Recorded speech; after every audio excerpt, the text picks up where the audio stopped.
malam ganjil, 10 malam terakhir, dan bertepatan dengan malam Jumaat. Mudah-mudahan amal ibadat kita dilipat gandakan pahalanya oleh Allah Subhanahu wa ta'ala. Sebahagian ulama berdasarkan amalan kerohanian mereka menyebut sekiranya puasa bermula pada hari Selasa, maka kemungkinan besar Lailatul Qadar pada malam 25, Khamis malam Jumaat, malam ni. Hari Jumaat sama ada waktu malam atau pagi besok, kita disunatkan membaca suratul Kahfi. Nabi SAW sebut, man qara'a suratul Kahfi adha Allah lahu minan nur ma bainal jum'atain atau kama qala. Siapa baca surah Kahfi, Allah akan menerangkan cahaya iman di hatinya akan menjadi terang benderang dari Jumaat ini hingga Jumaat minggu depan. Dalam riwayat, terang itu antara langit ke bumi, cahaya. Yang saya nak sentuh sikit pada malam ini ialah keindahan lafaz-lafaz atau kalimat-kalimat Al-Quran. Allah memilih kalimat yang sangat sesuai, sangat tepat, kerana Al-Quran itu adalah mukjizat yang berkekalan. Mukjizat Nabi-Nabi lain sudah pupus dengan wafatnya Nabi-Nabi. Hanya mukjizat Nabi Muhammad yang masih kekal hingga ke hari ini. Mukjizat Nabi-Nabi lain berasingan. Maksud berasingan ni, contohnya Nabi Musa AS, Allah turunkan kitab Taurat. Kitab Taurat tak ada mukjizat. Mukjizat ada dekat tongkat, tak ada kena-mengena dengan kitab. Mukjizat Nabi Musa duduk kat tongkat, bukan duduk dekat Taurat. Tongkat tu bila dilempak jadi ular. Tongkat tu ketuk air laut terbelah. Tongkat tu ketuk batu, terbit 12 pancutan mata air. Tongkat tu pernah rembah batu sampai batu berbekah. Tongkat tak patah, batu jadi serpihan. Macam-macam cerita tongkat. Tapi kitab Taurat yang dulunya kitab suci, Allah tak jaga dia, sekarang jadi kitab kotor. Bukan lagi kitab suci. Cerita-cerita lucah penuh dalam kitab Taurat. Nabi Isa AS, Allah turunkan kitab Injil.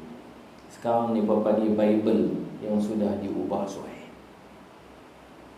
Mukjizat tak ada di Injil. Mukjizat ada di tangan Nabi Isa. Tangan Nabi Isa ini dia Al-Masih, dia boleh sapu. Wa yubri'ul akmah, orang buta sejak kecil, dia sapu dengan tapak tangan dia, celak. Akmah, buta mundul wiladah, sejak lahir ni buta. Beza dengan Al-A'ma. Al-A'ma kecil manis, lepas tu tak nampak. Sebelum tu nampak, lepas kecil manis mata tak nampak. Ataupun aksiden, ataupun kena cedera apa-apa, mata tak nampak. Nabi Isa AS, orang buta sejak kecil, buat main kat dia, dia sapu dengan izin Allah, celik. Wal abras, orang sopak, dia sapu. Mukjizat duduk kat tangan dia, bukan duduk kat kita. Hilang sopak, hilang kusta. Wa yuhyil mauta, dia pergi kat kubur, dia sapu tanah, dipanggil nama Fulan bin Fulan, hidup balik. Kira special lah, sempoi lah. Sapu tanah, bangkit mayat. Aku siapa? Aku anak siapa? Engkau anak Maryam, bukan anak Tuhan. Itulah dia nak dengar. Aku anak siapa? Kau anak Maryam, bukan anak Tuhan lah. Bukan. Hidup, mati balik, tidur balik kawan tu. Kira benda-benda luar biasa berlaku dengan tangannya. Sebab tu dia dipanggil Masihi daripada masah. Kalau penyapu, mimsah. Mim, sin, ha. Lafaz yang ada mim, sin dan ha maknanya sapu. Mukjizat Nabi Muhammad SAW ada yang luar Quran, macam tangan Nabi pernah keluar ayam, jari Nabi pernah membelah bulan, tak dinafikan. Makanan yang sikit cukup untuk orang ramai. Tapi mukjizat Nabi yang paling besar Quran tu. Tidak boleh diubah, ditokak tambah. Allah jaga Quran. Tidak boleh penyair-penyair berpakat untuk buat satu surah macam Quran. Lemah mereka, tak mampu. Itulah mukjizat.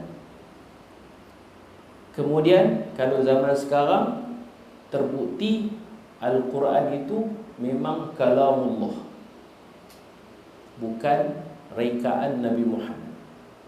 Berdasarkan kajian-kajian ilmiah, orang-orang barat banyak yang memeluk Islam setelah mengkaji Al-Quran. Contohnya dalam surah Al-Ankabut.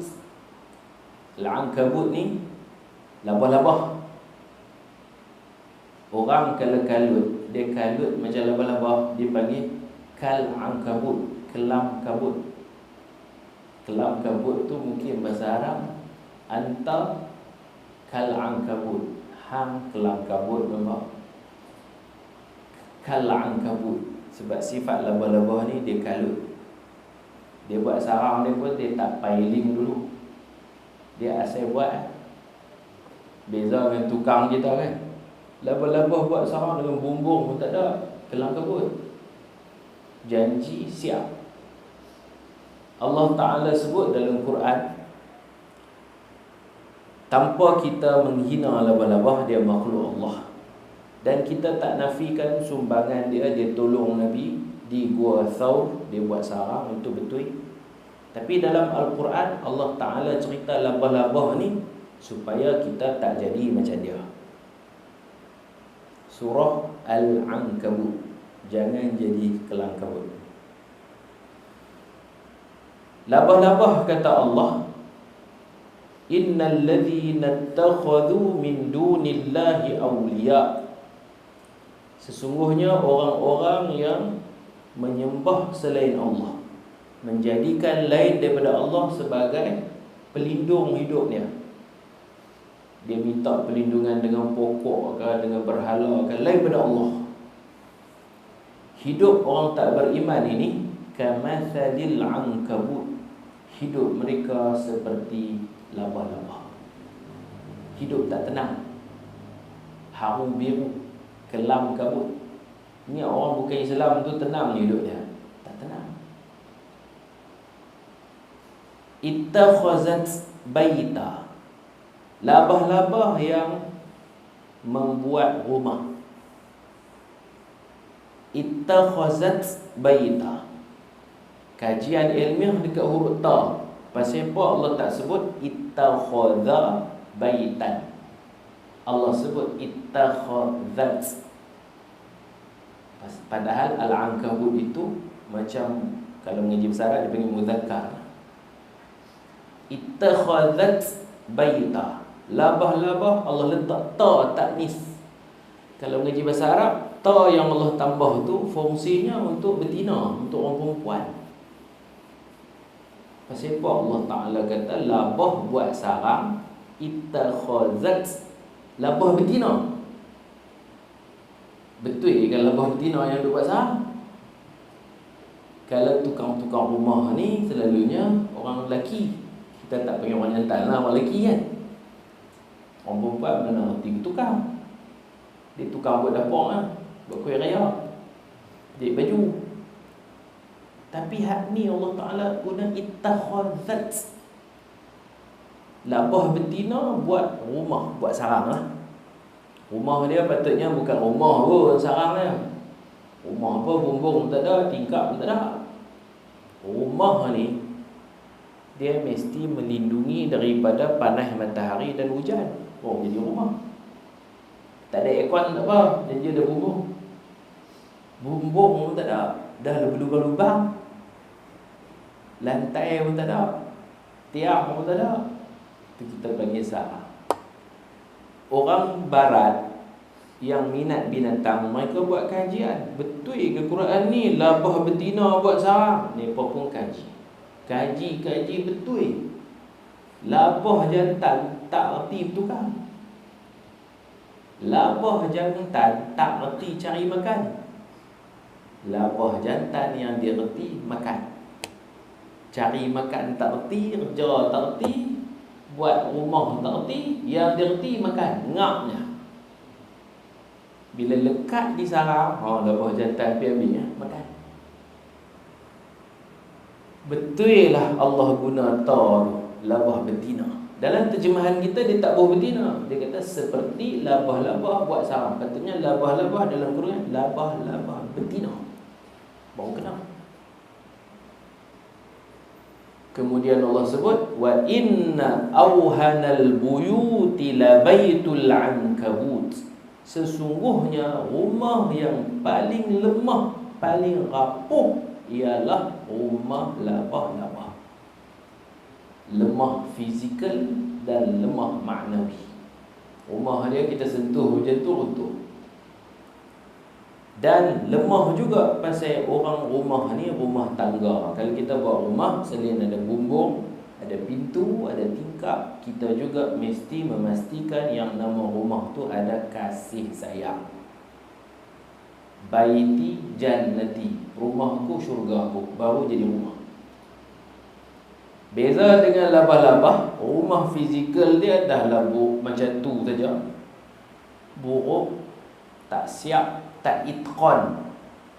Nabi kata kita orang beriman ni Allah suka kalau kita buat kerja dengan itqan, buat dengan penuh ketekunan, buat bagi orang puas hati. Labah-labah buat macam melepas batuk di tangga. Lepas itu rumah ni mesti ada tempat berkasih sayang antara suami isteri, anak-anak dan ibu ayah. Satu family kasih sayang boleh jadi rumah. Rumahku syurga. Rumah labah-labah bukan rumahku syurga aku, rumah ni macam neraka. Dia pun suka bergaduh. Anak bergaduh lawan tokak, lawan bunuh, berperang. Anak sama anak tu besar sikit kira perang. Tak tahu mana saya tahu. Ini kajian orang putih kaji. Sebab di hujung ayat Allah Ta'ala sebut lau kanu ya'lamun, kalaulah mereka mengetahui kehidupan labah-labah, mereka akan mengatakan subhanallah. Betul apa yang Allah sebut. Anak bergaduh, terajang aku, gigit, sampai ke peringkat bunuh-membunuh. Anak labah. Lepas tu ni pun jenis tak tidur di rumah. Mana ada labah tidur di sarang? Tidur merata, berkeliaran. Kita buat rumah untuk tidur ni merata tidur. Tidur pokok, tidur celah ni, tidur celah ni. Rumah hanya sebagai perangkap nak cari mangsa je. Bisa tengok labah duk pilih dalam sarang ni. Hak duk ada nyamuk nak lekat tu. Rumah hanya untuk cari makan. Bukan takat anak-anak bergaduh, suami isteri pun bergaduh.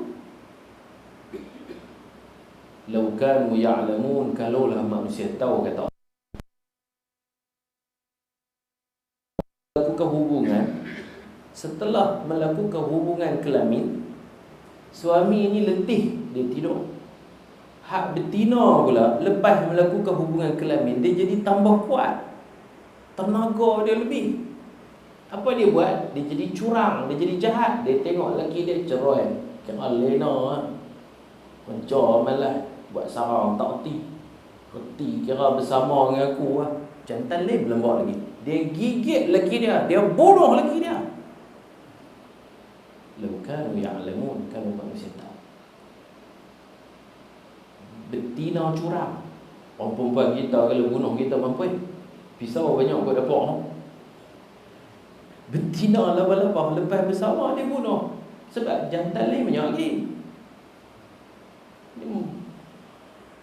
jantan ni tak guna, jantan lain pun tak guna juga. Dia tukar pasangan, dia curang. Dan anak-anak bila bergaduh tinggal 2 ekor. Kalau 2 ekor jantan, mereka akan berpakat. Mereka kata kita buat perdamaian, kita tak usah gaduh, kita bunuh mak kita. Kok tu pula anak jantan kalau tinggal 2 ekor bunuh mak, sebab dia pun nak berurut sama. Kemudian tidak ada silaturahim, masing-masing bawa diri. Mana anak ada lah jumpa sepupu, pak nagan, pak su, pak lang, pak dong, tak kenal lah. Jadi kehidupan kita jangan seperti labah-labah. Itulah yang Allah cerita dalam suratul Ankabut. Rahsia dia dekat huruf ta tu. Afala yatadabbaruna al-Quran. Allah Ta'ala kata, kenapa mereka tidak mau mengkaji Al-Quran? Tadabbur, lihat ayat dan mencari di sebalik ayat. Ini orang-orang bukan Islam banyak duk buat kajian tentang Al-Quran. Betul ke Quran ni? Akhirnya mereka menemui hidayah. Bukan senang nak dapat dapatan macam ni. Kita tengok labah pun kita tak kenal, mana jantan, mana betina pun tak kenal. Kalau tengok ayam boleh kenal, labah mana nak kenal, kemaluan dia pun duk tahu mana pun tak tahu. Ini orang-orang barat mengkaji. Tadi saya sebut surah Kahfi yang sunat kita baca. Dalam surah Kahfi ada macam-macam cerita. Saya nak bawa tuan-tuan kepada cerita kedua. Tadi cerita labah, sekarang cerita Iskandar Zulkarnain. Ada dalam surah Kahfi. Dia bina tembok antara 2 bukit, tang mana tak tahulah, rahsia Allah. Dia suruh mereka bantu dia letak besi, letak tembaga cayak, tembaga panas juruh hitam tu siram. Kemudian qalam fuhu, dia minta orang kampung tu tiup, sebab nak bagi kering cepat, beku. Dalam kitab tafsir kata dia guna macam buluh ataupun pipe, dari jauh dia suruh ni petiup angin, tak boleh pergi dekat, panas. Ni siram pun guna alat, bukan siram guna timba macam buh simen tu, tak boleh, panas, besi panas, tiup dari jauh. Qalam fuh. Pendek cerita, siap dia tutup Ya'juj Ma'juj, tak boleh mai ke dunia. Ya'juj Ma'juj ni bodoh. Pasal Ya'juj Ma'juj ni dia tahu satu jalan lah. Bila tutup habis ya, no entry. Kalaulah Ya'juj Ma'juj ni cerdik, dia carilah alternatif jalan lain nak mai serang kita di dunia. Allah buat Ya'juj Ma'juj tak ada akal. Tahu satu jalan tu apa? Saya mai kok Pulau Tajam boleh, mai kok Tok Labu boleh, mai kok Matang yang kecil ni pun sampai. Ya'juj Ma'juj dia tak tahu, dia tahu satu jalannya. Setelah siap, apa kata Iskandar Zulkarnain? Dia kata, Ya'juj Ma'juj ni hampa jangan bimbanglah. Famasta'u ay yazharuhu. Mereka tak akan dapat memanjatnya. Dia buat tinggi, licin, dia tak boleh manjat. Walaupun dah kering dengan matahari dan angin, dah siap lama dah, tapi Ya'juj Ma'juj kalau cuba panjat, dia akan rasa hangat. Iskandar Zulkarnain ni Allah ajak dia ilmu. Dia jampi tembok tu, tak rasa apa, tembok tu dah lama kan, tapi Ya'juj Ma'juj kalau cuba nak panjat, hangat, besi tu akan panas, dia pun tak akan boleh panjat. Famas ta'u ay yazharuhu, mereka tak akan dapat memanjatnya. Jangan bimbang. Satu lagi, wa mas tata'u, di sini ada huruf ta. Tadi tak ada ta. Famas ta'u tanpa ta kan. Wa mas ada ta pula dah. Terjemah Melayu macam lebih kurang je. Tak mampu panjat, lahu naqbah, dan tak mampu tebuk lubang. Bahasa kita lebih kurang, tak mampu panjat, tak mampu tebuk lubang. Tapi kalau kita tengok, lafaz tak sama. Ista'u dengan istata'u. Lain. Yang ni dikenal reti bahasa Arab kan? Oh, dia rasa sedap. Hampir sama, tapi tak sama.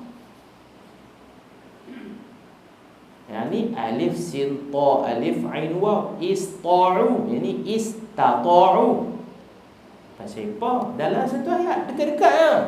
Pasal apa Allah guna tak sama. Terjemah tak mampu panjat, tak mampu tebuk lubang. Di sini mengundang perhatian ulama-ulama tafsir. Dalam bahasa Arab disebut ziyadatul mabna tadullu ala ziyadatil makna. Tambah huruf membawa makna tambahan makna. Tambah huruf menunjukkan makna dia bertambah. Panjat tak mampu, tebuk lagi tak mampu. Dia kena guna intonasi itu. Mereka tak mampu panjat. Nehi, orang Hindustan kata apa? Nehi ya. Panjat nehi. Tebuk nehi. Gitu. Tapi takkan nak pula Quran nehi itu kan. Panjat tak boleh. Tebuk lagi lah tak boleh. Sebab tebuk memerlukan tenaga. Nak peruntuh, nak ketuk. Dia buat tu keras. Dinding yang dia buat tu kemas. Dia pun tak boleh tebuk. Kalau dia panjat tak payah guna alat. Ragah. Lepas. Mana lebih susah, panjat dengan tebuk? Tebuk payah lagi. Tebuk perlukan drill. Dia nak cari mana? Dia nak keluar main di AY pun tak sampai.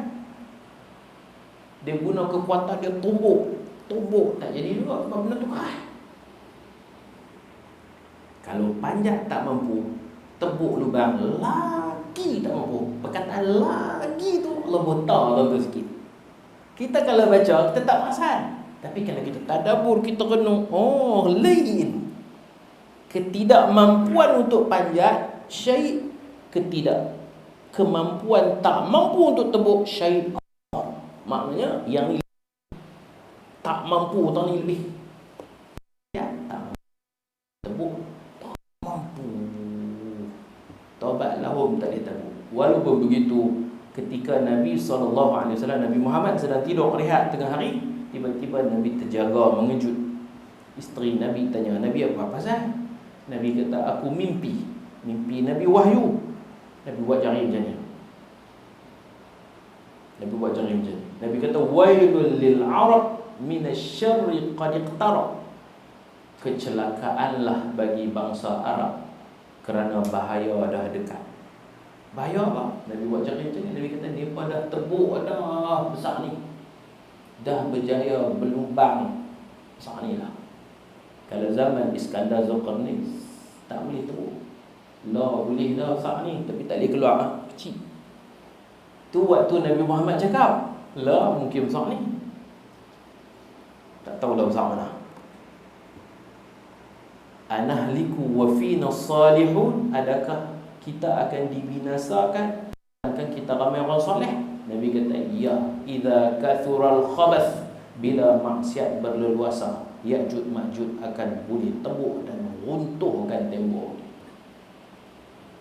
Tak tahulah lubang besar mana. Jadi yang saya nak cerita ialah perkataan. Surah Al-Kahfi juga, muka surat tu cerita Nabi Musa dengan Nabi Khidir mula kata masuk kampung. Lepas tu Allah tukar jadi Madinah pula. Ahla qaryatin istat'ama. Qaryah, mula guna qaryah. Lepas tu kana li ghulamaini yatimaini fil Madinah. Bandar pula, town. Mula kampung. Nabi Musa dengan Khidir masuk ke kampung. Ni kedekut, tak mau jamu makan, nak beli apa pun tak mau jual. Kampung kedekut. Kampung jahat ni tu. Mai tang hujung jumpa peti besi mah, ni perbaik dinding kerana di bawah tu kanzul lahuma, ada peti mah milik dua orang anak yatim fil bandar pula. Allah nak cerita kampung kan, nak cerita bandar. Cerita yang sama. Banyak dalam Quran, sa qaryah sa Madinah, sa qaryah sa Madinah. Bukan cerita lain. Ini perlukan tadabbur. Kalau cerita lain tak katalah kampung Matariang, bandar Bagan, lain-lain. Tak, cerita Matariang ni juga, sa kampung Matariang, sa bandar Matariang.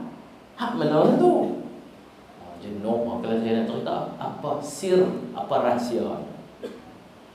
Kalau semua jahat, Allah anggap kampung walaupun tempat tu maju. Kedekut. Semua kedekut, dia pun lalu tang tu kedekut.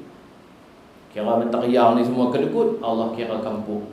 Mujur ada matahari kecil, tang tu ada ayah dia mati, anak yatim ni pak dia, kana abuhuma salih. Ada orang soleh tang tu. Tang tu walaupun di kampung juga, Allah menganggap bandar. Pada pandangan Allah, walaupun kampung tak maju, tapi kalau ada orang-orang soleh, Allah tak sebut kampung, Allah sebut bandar. Tapi kalau bandar maju banyak maksiat, Allah sebut kampung. Kampung Kuala Lumpur, bandar Matahari. Boleh macam tu. Pada penggunaan Allah. Kalau orang banyak buat maksiat, macam kaum Nabi Lut, Sadum tu bandar maju. Tapi kerana mereka mengamalkan homoseks, Allah sebut qaryah. Ahlakna, kami musnahkan kampung. Tilkal qura, qura jamak qaryah. Tilkal qura ahlaknahum. Itulah kampung-kampung yang kami binasakan mereka. Bukan kampung maju, bandar. Tapi dianggap kampung. Sebab bila tak sembah Allah, tak jadi hamba Allah, otak ni pun hak cerdik pun hanya otak kekampungan, level kampung. Tapi kalau ada orang soleh, walaupun kampung tu tak maju mana, bagi Allah Madinah bandar. Boleh ya, saya kalau nak cerita banyak lah. Dalam satu page muka sat qaryah, sat kampung ni. Mana kampung kalau ada orang baik panggil bandar, kalau tak ada orang baik semua jahat, kampung qaryah. Kita kalau tak maju kampung, kalau maju bandar. Itu penggunaan kita. Allah guna macam ni. Jadi kita kata tu betapa indahnya kalimah-kalimah yang diguna oleh Allah Subhanahu wa ta'ala di dalam Al-Quran. Kadang-kadang Allah guna sanah, tahun. Kadang-kadang Allah guna am, tahun juga. Apa beza tahun sanah dengan tahun am? Lain. Nabi Nuh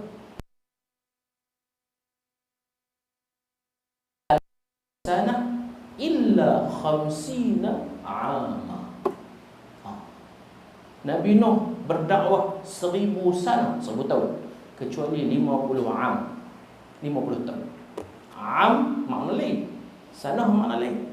1000 tahun dia berdakwah disebut alfasanah.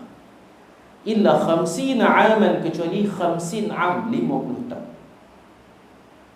Pasal pahat diguna sanah sin nun ta marbutah, pasal pahat diguna ain alif mim. Ada sebab. 1000 sanah dia berdakwah, orang kata dia gila. Tahun yang penuh dengan ranjau, tahun-tahun kesukaran, tahun-tahun yang dilalui oleh Nabi Nuh dengan penuh cabaran. 1000 tahun lama, jenuh sabar. 1000 tahun tu dia dihina. Dakwah 1000 tahun dia dihina. Kecuali 50 am. Am tu kemakmuran. 50 tahun selepas banjir, barulah dia melalui dakwah dia mudah, pengikut dia ramai beriman. 1000 tahun gelap, 50 tahun cerah. Kalau ikut tafsir tadabbur, tempoh dakwah Nabi Nuh sebenarnya 1050 tahun. Tapi yang kita duk dengar orang tolak 1000 tolak 50, jadi 950.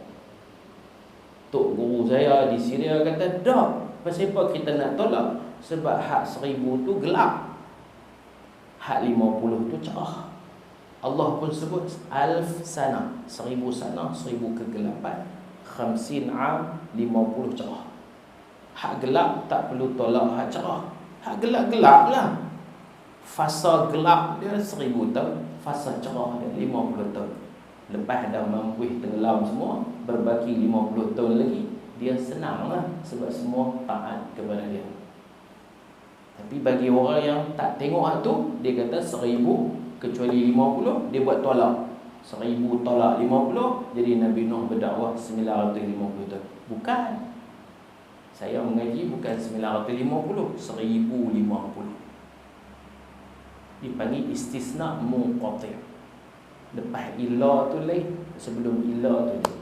1000 ni asing, 50 tu asing. 1050, bukan 950. Macam itulah. Kerana kalau benda yang sama, tentu Allah kata alfasana illa khamsina sana. Tapi Allah kata alfasana illa khamsina am. Am, tahun kebahagiaan. 50 tahun bahagia, 1000 tahun dengan penuh kehinaan. Total dia 1050 tahun. Bukan tolak, tapi tambah. 1000 tambah 50. Wallahu a'lam bissawab. Itu ilmu tafsir, dipanggil tadabburul ayat, memerhati ayat. Apa yang Allah nak sampaikan. Terdapat banyak rahsia-rahsia padanya. Mudah-mudahan Allah membantu kita untuk kita mencintai Al-Quran dan memahami kalamnya. Wallahu subhanahu wa ta'ala a'lam. Wa sallallahu ala sayyidina Muhammad wa ala alihi wa sahbihi ajma'in. Walhamdulillahi rabbil alamin. As-salata jami'ah rahimakumullah.